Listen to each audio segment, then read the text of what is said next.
Hi, I'm Leanne. I'm a lightworker and a mother to 3 special girls. I strive to continue learning, growing, and to collect new skills. I'm a psychic medium, Reiki master teacher, and Akashic record reader and energy healer. I am so excited to share what I've learned and what I'm going to learn and the ups and downs of life. Thank you for joining me on my journey. Welcome to Life of a Lightworker podcast. Hello and welcome. This week I am pulling a card from Wisdom of the Oracle deck by Colette Baron-Reid. And as always, my intention is, what do you need to hear today? Okay.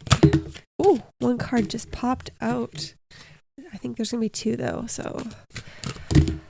Oh, this is such a jumpy deck.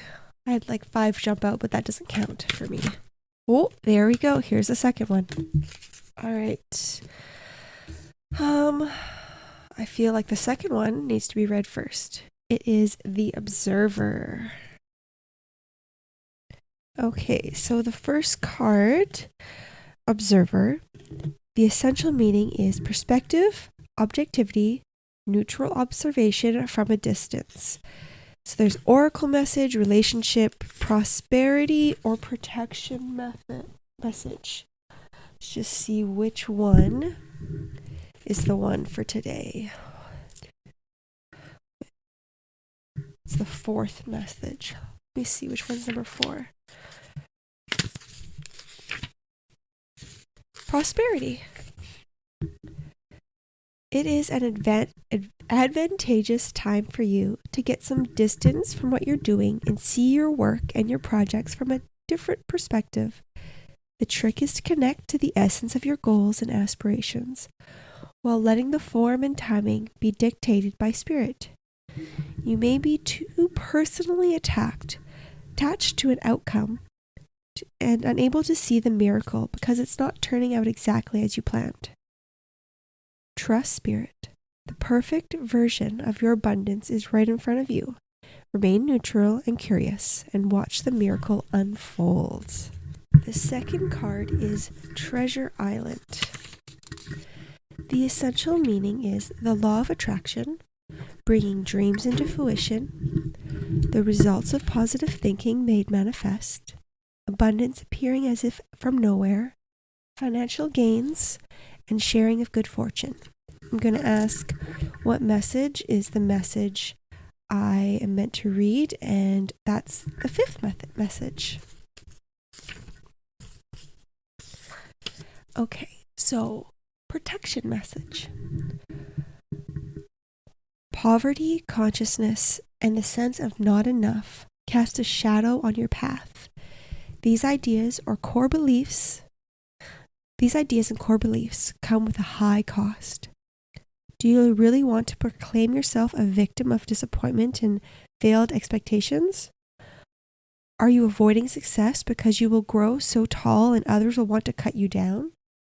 Is it possible that you're caught in a fear that you will lose what you have acquired? So you hold on so tight that you miss opportunities to expand.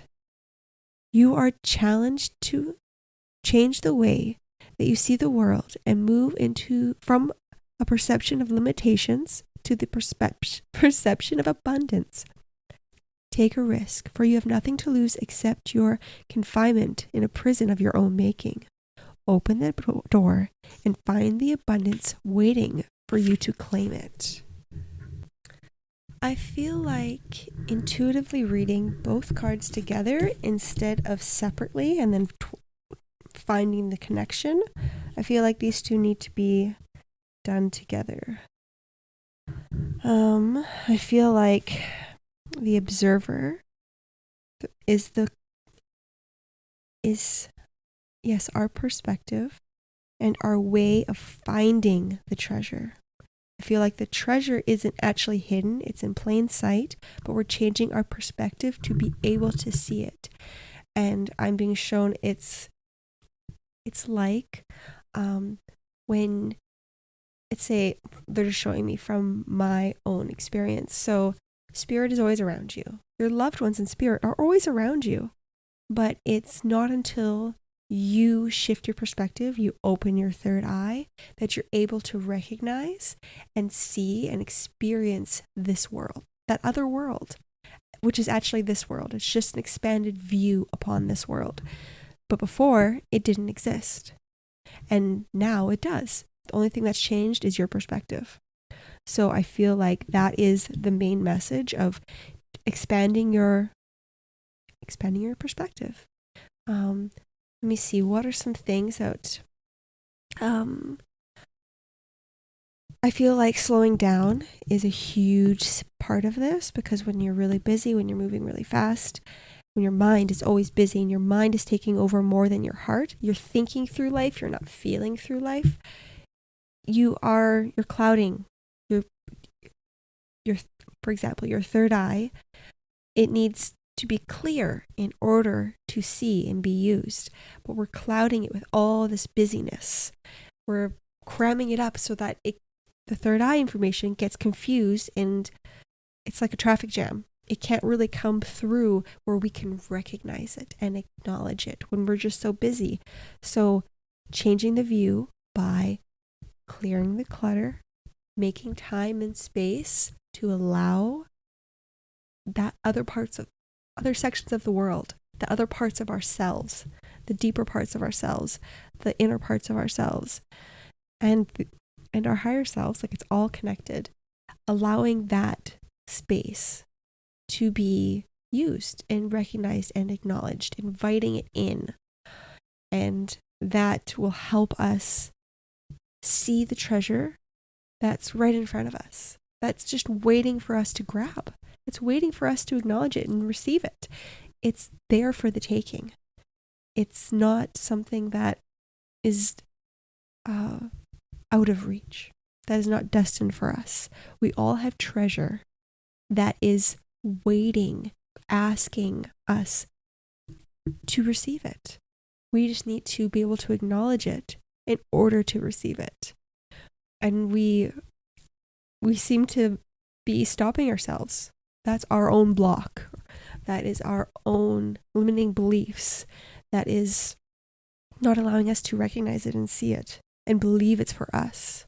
I feel like maybe those who might see it think that it's for somebody else and it's not for us. But if you see it and you recognize it and you feel that yearning in your heart, it is for you. So learning that is your calling, that is your direction to move towards it. And I feel like we stop ourselves so much along our path of what our soul has made for us, that wants us to explore, wants to experience. But we're stopping it for some reason. I feel like a lot of it is the social programming that doesn't want us to follow our truest, highest path. That the energy of the social programming wants us to stay in line and work towards its path, and which does not align with our highest self. It does not align with our highest path. It's trying to change the path. And we don't need to allow that. It's our choice whether we choose to follow that path, their path, the society path, for the limiting beliefs that are limiting us, that are stopping us, that are trying to stop us from reaching our full potential. You can choose what you want. You have control over your thoughts and beliefs and actions. You don't need to let that control you. And if you feel it in your heart, that's something you want, that's your desire. It's really making you sparkle, making you light up. You're excited. Follow that. That is your trail. That is your path forward. Let me see if there's any techniques or anything that we can each do to help us declutter and to make it easier to see that treasure right in front of us. Well, visualization is coming straight away. Where visualization in the sense of daydreaming, allowing yourself space to fantasize about, just play like you would as a kid. And you would just sit there, or I would at least. I'd play in my head all the time. I would start a story and continue the story. I'd daydream about what could happen if this happened, what could happen if this happened. And it's the what if. It's the curiosity. It's keeping in the energy of curiosity and what if. And when you are playing in your mind and doing the curiosity what if what you are fantasizing about, what you're dreaming about, lights up your heart, makes you excited, makes you smile, keep going on that path. If something pops up where it doesn't feel good, makes your stomach hurt, and change it. You have the power to change the script. That's something you do not want. So change your focus, you have complete power over this fantasy. This is make-believe, this is pretend. You can make it anything you want. So make it something that excites you and explore that excitement. And the more you practice just playing pretend, the more curiosity you're going to invite into your everyday waking life. Because the more you think about it, the more your brain gets used to being curious and playful. And that energy is very, very conducive to allowing that traffic jam to flow freely, letting go of the things that are not serving you, the things that are making your tummy hurt. I feel like that's the anxiety, the stress, the letting those things roll off of you and focusing on the things that light you up.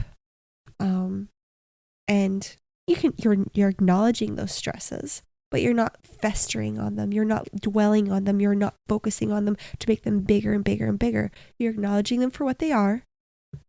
And then they're there. We're not making them a bigger portion of your thoughts and your feelings than what they are. We're not putting a magnifying glass on them.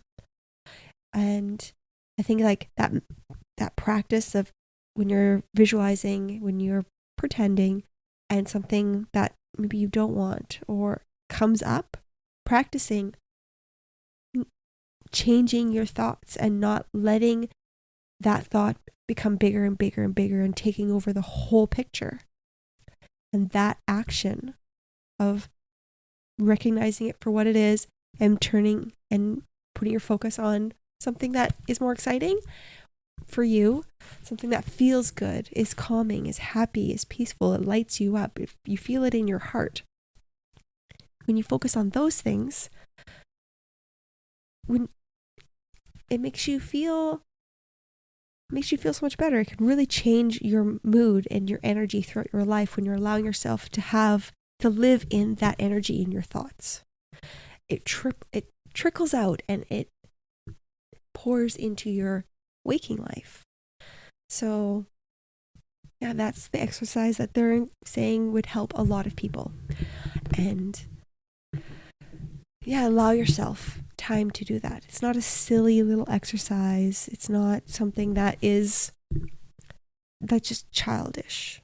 I feel like a lot of us need to relive those childish moments to bring more of that energy into the world, because that's the energy that we're meant to bring in. And then we get conditioned to be more adult. But that energy that we bring into the world as kids, that's what we're meant to do. And that doesn't mean that like ignoring responsibilities and not taking care of ourselves or others. It's that curiosity, it's the joy, it's the fun. That is what we're inviting back into our lives to be a larger part of our lives, so that we can see and experience the treasure that's around us that is asking to come in. And this week, I just launched my Beyond Quantum Healing sessions. It's a hypnosis session that was derived from QHHT, and it's a hypnosis session that can be done online. It can be done on Zoom, and it's very similar to QHHT. There's a couple little differences. The biggest one is that it encourages practitioners to use all of their skills and to be flexible with the wording, be flexible with the whole session, and be flexible about what you bring into it. So it encourages people like me who have your Reiki, who have Akashic records, who have intuitive mediumship skills, encourages practitioners to bring those into the session and have it as an assistance to the session so that we can have a more rounded approach, a more holistic approach, and it really helps the client be more supported. Because like for me myself, when a client feels a little more stuck or unsure, I can tap in and see what they may need so that I can guide them through this process a little bit a little more easily. I'm not getting stuck. I'm not rummaging through the scripts to find one that might work. I just ask my guides, my higher self, their guides, what they need and what can help them through this moment. And sometimes people are a little more get in their heads, and I can tap in a little bit and ask certain questions that can help them get out of their heads and more into their hearts. And that's where the session kind of flourishes, is when they go from their hearts and they're not overthinking. And so it's really helpful for me to have all this background so that I can help you move through this session more smoothly. So I really, really like doing these sessions. They really fill my heart up. So if you want to learn about them or my other sessions that I have, my intuitive sessions, you can go to my website, is spruceenergyhealing.com. I'm on Instagram and I'm on Facebook, YouTube, TikTok, all Spruce Energy Healing. I hope you have a wonderful week. Thank you so much for joining me, and I will talk to you next time.